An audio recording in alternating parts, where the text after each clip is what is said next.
Okay, so today we're going to start with question one, periodontal disease, dental plaque, periodontitis, basically the causes, the development, clinical signs, and treatment. Okay, so what are periodontal diseases? This is more of a collective term for plaque-induced inflammatory lesions that affect the periodontium. So as you can see here, this isn't just going to talk about gingivitis or periodontitis, it's going to actually really break it down.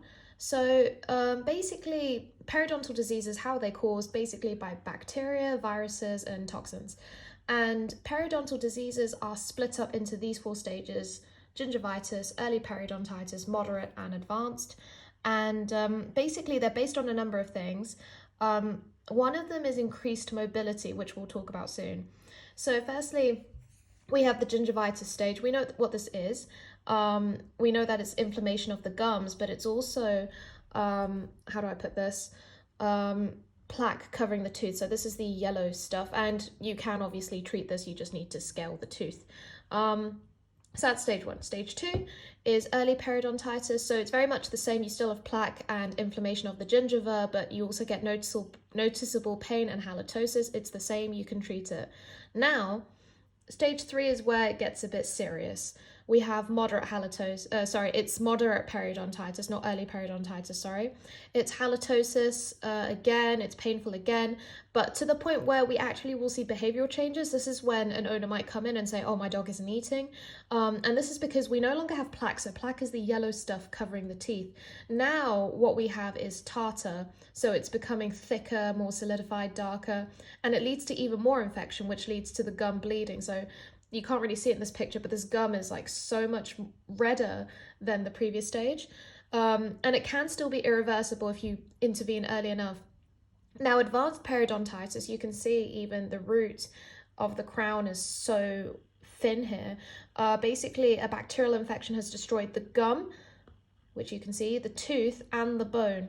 And it can even spread in the circulation, which is why it's so dangerous. Now, if we were to define plaque, what is it? It's a gummy substance, so it gets stuck easily.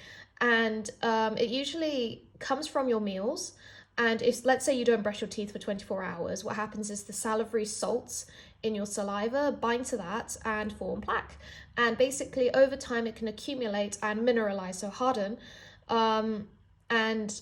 above the gum, and it leads to inflammation. Now, tartar is when plaque becomes transformed, so we go from here to here, and it becomes just rougher.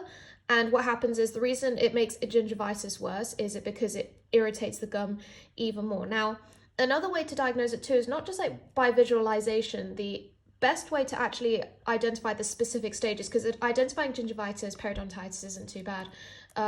The best way actually is to use a probe. So this is, this is the instrument that goes under the teeth. Now, in the first gingivitis stage, it sort of will go less than half under the crown. So you can see it's barely getting in there. So this is stage one. With stage two, it's more than half under the crown.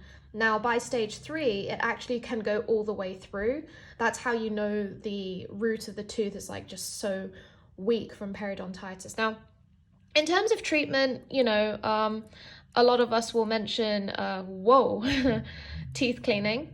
With teeth cleaning, you use, of course, general anesthetic, chlorhexidine, just to wash out the mouth, scale and polish. And then afterwards, you tell the owner, okay, you have to go home and give good home hygiene tips. So it could be things like chew toys, that kind of thing, maybe trying to teach your owner to brush your teeth.